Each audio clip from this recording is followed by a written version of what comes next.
Tonight I'm going to talk about my work with the Marine Mammal Protection Act, the evolution of a NOAA Ocean Noise Strategy, and also the important role that the Navy plays in that. So I came in 2005 from the Fish and Wildlife Service, where I was doing endangered species consultations on non-marine species like bald eagle, log perch, tiger beetles, those sorts of things. And I thought, I'm good. I know biology and ecology. I know about how to assess anthropogenic effects. I know a little bit about marine systems and federal regulations. And when I got here, I realized that things were a little bit more complicated and controversial than I anticipated.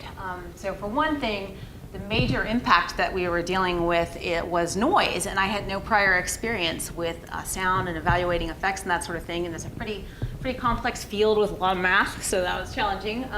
Also, there are a lot of people out there that are very passionate, vocal, and concerned about the impacts of noise on marine mammals. And these folks are, primarily that was because of there was a stranding in the Bahamas, which means that some deep diving beaked whales were beached, and this was in association with some military training that was happening offshore. So there are these engaged folks out there, and they're talking to their congresspeople, they're talking to the head of NOAA, they're engaging in demonstrations, and they're suing us. So when I walked in, we had several active lawsuits going on. So this is a new sort of environment for me. But diving right into what I do, so the Marine Mammal Protection Act has two sort of overarching goals, and that is to protect marine mammals and their habitat, and also to maintain healthy marine ecosystems. And one of the ways that they do this is through the prohibition of take, meaning harassment, injury, or mortality of marine mammals. That's not the only thing that the statute does, but we're not going to talk about all that other good stuff today. So the prohibition of take with a few exceptions. And one of those exceptions is incidental take authorizations. And so that is the core of what the program I work with, the incidental take program, does. And so what happens is a U.S. citizen comes in and makes a request, and NIMS can issue authorizations for incidental, meaning not purposeful, take of small numbers of marine mammals, provided we can make some key determinations. And so those determinations are that we need to make sure that the activity will have a negligible impact on the affected species or stock. So this is a population level finding. And we need to be able to make sure that it will have no unmitigable adverse impact on subsistence uses in Alaska. So the statute actually affects subsistence uses of marine mammals. We also need to make sure that there's adequate mitigation to ensure, and it's a horrible thing, the least practicable adverse impact. And we need to make sure there are monitoring and reporting measures that allow us to better understand what the impacts of the activity are. And there's a public comment period involved in our process, and we have to address all those comments. So that's kind of the core of what we're doing. Real fast, there are two types of authorizations. To get the first one, a letter of authorization, we have to promulgate regulations. And so that's kind of a lengthy process, but it allows you to have coverage for 5 years. It allows multiple entities to be covered under one set of regulations, and it's the only mechanism for authorizing mortality. There's an expedited process, incidental harassment authorizations. Those guys, though, are only good for 1 year, and they can only authorize harassment. So just generally, those are the two types of authorizations we work with. Really fast, this is an overview of the sorts of impacts that we typically deal with in our processes. So it doesn't happen very often, but noise impacts, there can be mortal effects. I mentioned there have been a few strandings that have been associated with military activities, and those are loud, tactical, active sonar exercises. Also, there have been some deaths of marine mammals related to explosives. We also evaluate hearing impacts. So we've demonstrated in the lab that temporary hearing impairment for marine mammals, and then there are terrestrial studies that show that enough of that and you get permanent hearing loss. We're very concerned about behavioral disturbances. There are all kinds of studies in the lab and in the field how marine mammals might react to sound. Interrupting their feeding activities, just avoiding the sound, abandoning an area. Pinnipeds will flush from a beach, changing their communication patterns and frequency, all sorts of different types of effects. So those ones I just mentioned, we typically try and quantify in our analyses, and then we also look at a little more qualitatively the masking that Aaron referred to earlier, where you have enough background noise, you're not able to hear critical cues as well. Habitat effects and stress and other things have also been documented. Really fast, I'm not going to say much about this, just to say the sorts of things that we're thinking through. when we're analyzing activities, we're thinking about the effects on the individuals, and anytime we're doing that with sound, we're sort of thinking about three things: the source, the path, and the receiver. And so the source refers to the thing making the noise, whether it's an air gun, pile driving, again, sonar, whatever. And there are lots of factors to consider: the frequency, the pitch, the loudness, the direction that it's coming from, whether it's an impulsive or a non-pulse sound. Then we're looking at the path. So that's the environment through which the sound is traveling on its way to the animal receiver. And things about the environment affect the way the sound travels. So temperature, salinity, pressure, all those things can affect the speed of the sound. The sediment type can affect how the sound's absorbed, and it might not get as far. Steep bathymetry can reflect things back. So we think about those things. And then the receiver themselves. So different taxa have different hearing capabilities and sensitivities. So for example, baleen whales, like Aaron was showing us, they hear better and they communicate at lower frequencies. Harbor porpoises are hearing better at higher frequencies and communicating there. Also, the context of the exposure makes a lot of difference. What is the animal doing? So we think about those things in terms of individuals, but then we have to evaluate what are the circumstances surrounding this, and how is that ultimately going to affect the individual's fitness? Is it going to affect his energetics, his reproductive success, his survivorship, that sort of thing? And then sort of transform those effects to a population level, which is the ultimate finding we have to make. And once we know more about those things, it's easier for us to think about appropriate mitigation and monitoring measures. So I'm going to take a hard stop there for a second and a deep breath. And just say, the things on this slide, I'm talking about them because they're transitional and important. I couldn't think of a good way to fit them all in real fast, so I'm going to wing it. We'll see how it goes. So I mentioned before that Navy does a lot of training activities involving sonar and explosives. They do them all throughout the coasts of the US, California, the Atlantic, Hawaii, everywhere. At this time, in 2006, they were not currently in compliance with the Marine Mammal Protection Act. They'd been sued to do so, and they were very eager to get going, and so they submitted a request for us to issue an incidental harassment authorization, no mortality, for a really big multinational exercise that they do every 2 years in Hawaii called RIMPAC. So we actually went through the process with them. We issued an incidental harassment authorization with a lot of mitigation associated with it that we thought would allow there to be no chance of mortality. We were immediately sued by the Natural Resources Defense Council, and the activity was enjoined, which means they weren't supposed to legally go forward. At that point, that wasn't acceptable to the Navy, and there's actually a tool in the MMPA called a National Defense Exemption.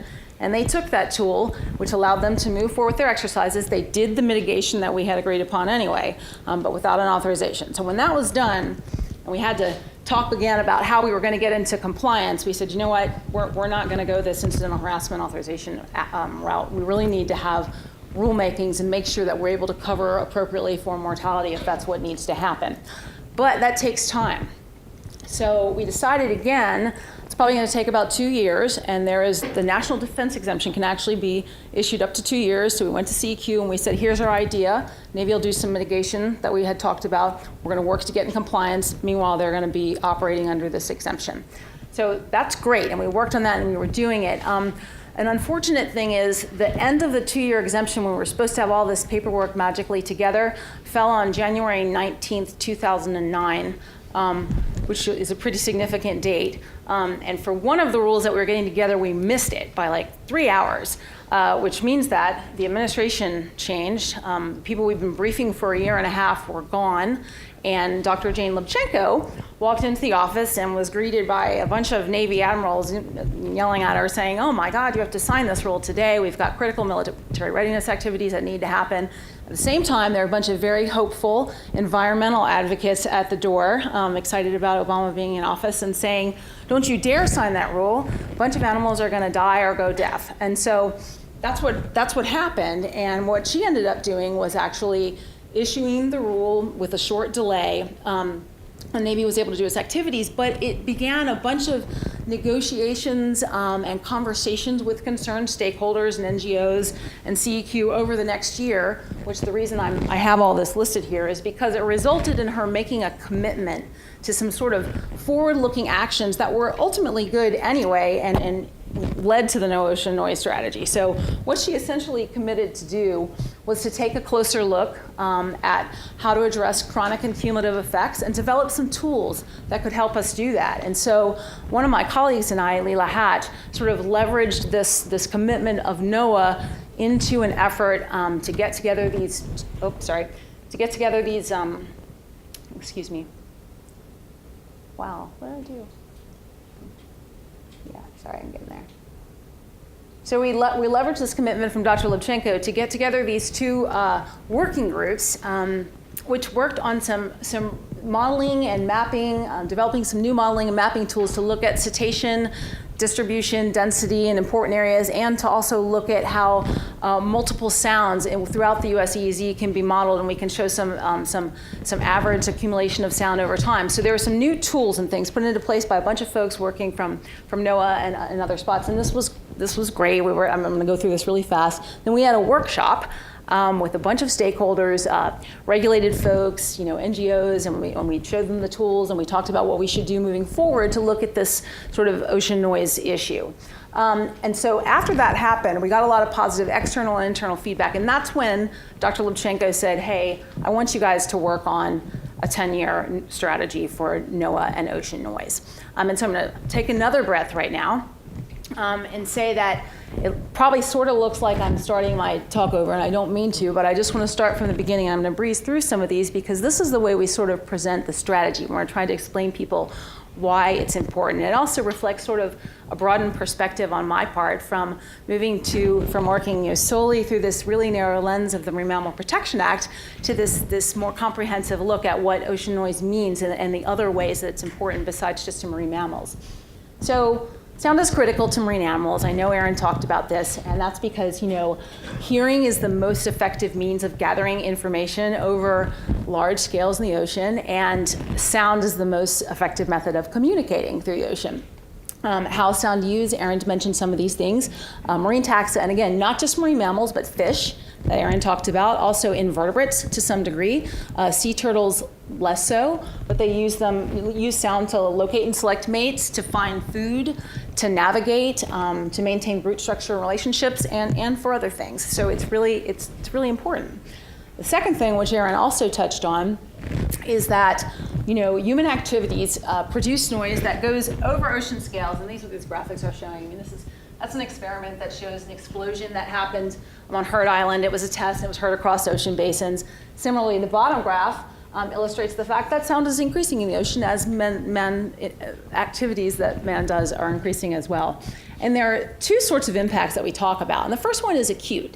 And that's the one that I sort of focused on when I was talking about our MMPA program. And historically, we focused more on that. And that has to do with, is an animal, in the moment of a loud noise, an animal going to be injured? Is he going to have an extreme behavioral response that could, have a bad effect in some way? But the other type of effect is chronic effects. And so this is the idea, again, that the background noise is getting louder and louder, and it's prohibiting the animal from either detecting or interpreting really critical acoustic cues. And this is something we had not focused on as much in the past, and that is very important.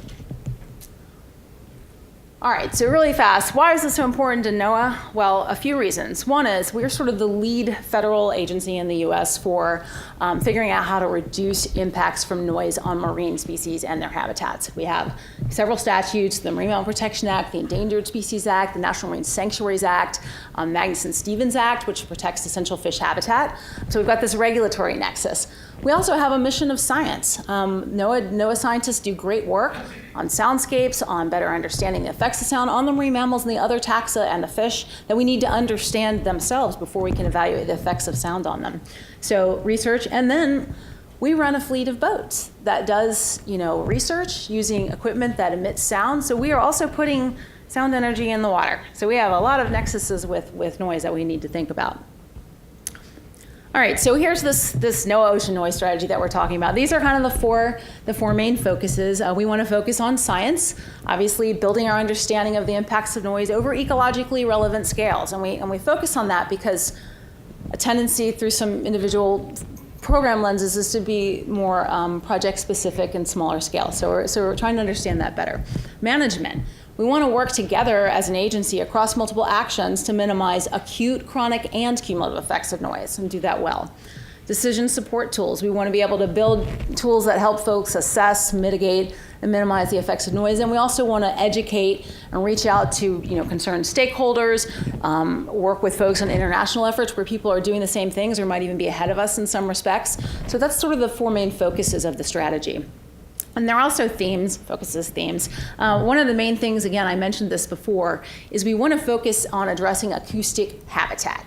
So again, and this relates to that chronic noise that I'm talking about. Acoustic habitat is the abiotic, the biotic, and the anthropogenic components of a sound seen through the lens of the animal that needs to use that. So that's sort of what acoustic habitat really is. And we want to start changing our focus to look at that and to focus on those chronic effects that we haven't done as well with in the past. We also want to make sure that we're paying attention to fish, as Aaron talked about, who use sound a great deal. Also to invertebrates, that sound is also important for, and to any other taxa that are, our trust resources that we need to pay attention to. We want to integrate NOAA management actions, obviously, and we also want to get better at characterizing soundscapes, using the same sorts of words and metrics, and make sure that we have the science and equipment and methods to do that well. Many of you have probably seen this before. If I can, let's see. Mario, can you help me with that?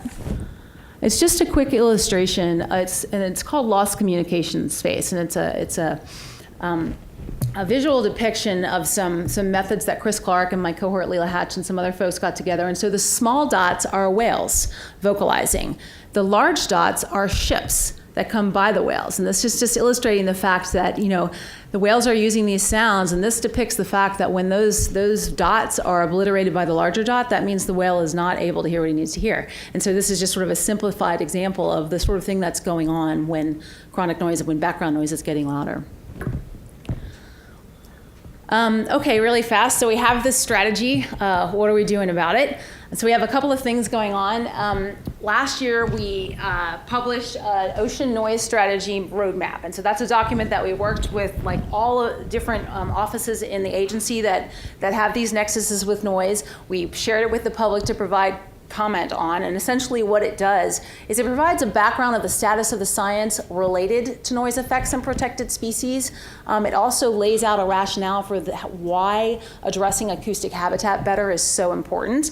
It puts forth recommendations. It lists sort of all of the authorities and capabilities that NOAA has so that we can think about the more creative ways that we need to communicate and address acoustic habitat, or different and new initiatives and methods of doing that. So we put that out last year. Then shortly after that, we engaged with our leadership at NIMS to develop a policy and procedural directive that says to the agency and all of the offices with nexus and noise, you need to follow this strategy and generally help us execute the recommendations that we've put in there, because noise is important. Policy says noise is important. Let's do stuff that supports the recommendations in the noise roadmap. And then the procedural directive essentially just says, okay, and you have till May 1st to do it. So fill out this spreadsheet with the actions that you're going to do. So that's where we are now. Having seen this thing go from a glimmer of an idea to having the head of NIMS say, all right, go ahead, tell everyone they have to do this and commit to some action. So that's pretty exciting. The last thing I want to talk about is, though, while we were working on getting those documents together and convincing our leadership to have folks take action, we also started moving forward on some of the things that we thought were important that are align with the recommendations in the noise strategy and the roadmap.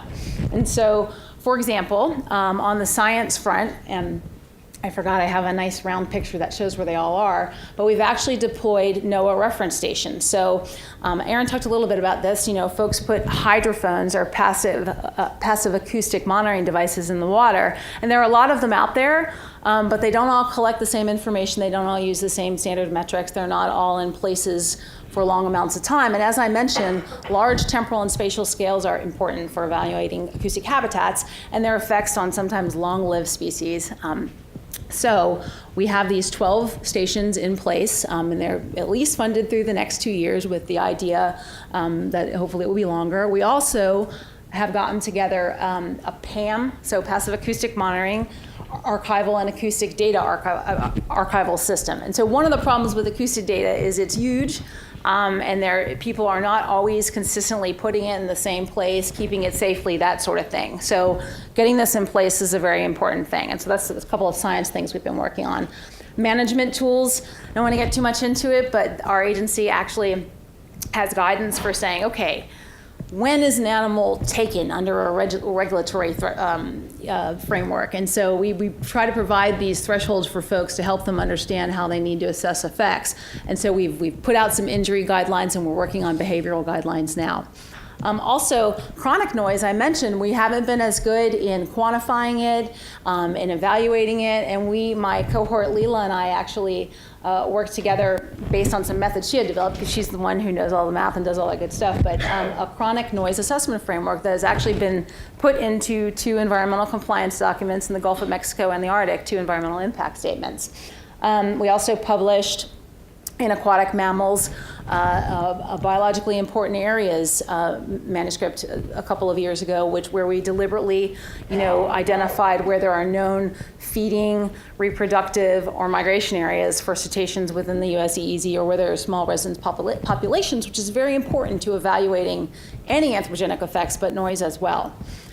For stakeholder engagement, for 2 years now, we've had a interagency task force under the Joint Subcommittee on Science and Technology that has like 14 federal agencies, and we've actually done some good work in working with those kind of mid-level people in our agencies who can make some decisions, but also are involved in the work enough. And we've gotten some real good information together, actually, in helping to understand the funding for the archival system that I talked about, and also having sort of an idea of where all federally funded passive acoustic monitoring devices are, and how long they're going to be in there when they come out, what they're collecting, that sort of thing. So that's been very effective. And also, one last thing, Leela Hatch, again, my colleague, has been working for a while and continues on ship quieting.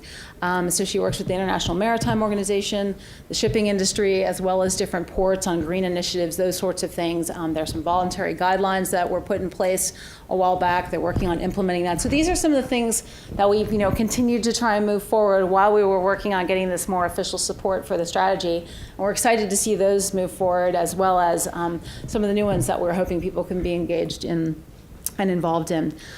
Last, the slide's called Pulling It All Together, but I'm not sure it's going to work very well. I'm going to try real hard, though. So what I was trying to do is sort of interweave 3 themes. So ocean noise science and management. I think we're way ahead of where we were. It's exciting to have a comprehensive, integrative NOAA approach.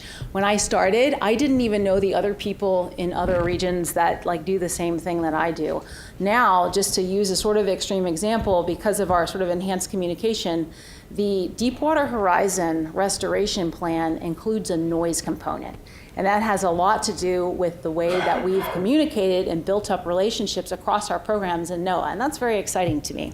The Navy, we still fight about mitigation. Everything's not perfect. We still get sued, but they're an exemplar, at least in the Marine Mammal Protection Act compliance arena, of monitoring. We use their monitoring plan and the work that they do as an example for everyone. They also are an excellent science partner. Next week, the Office of Naval Research is having its program review. Here in DC, they do great work on understanding the stress effects of noise and understanding population consequences. So they're a great scientific partner. Last, the opportunities that personally I've gotten from working on this job have been great, working with scientists, with folks in the EU who work on noise registries and those sorts of things I would never have, I think, been able to experience. It's been very exciting for me, and I have an expanded role. I've been fortunate enough to move up a little bit, and my responsibilities and perspective have been able to go along with that. And I just love my job, and I'm really excited to be able to work on this, and I'm very appreciative for the academies that have invited me to speak. So thanks. I'm sorry, I'm sure I took too long.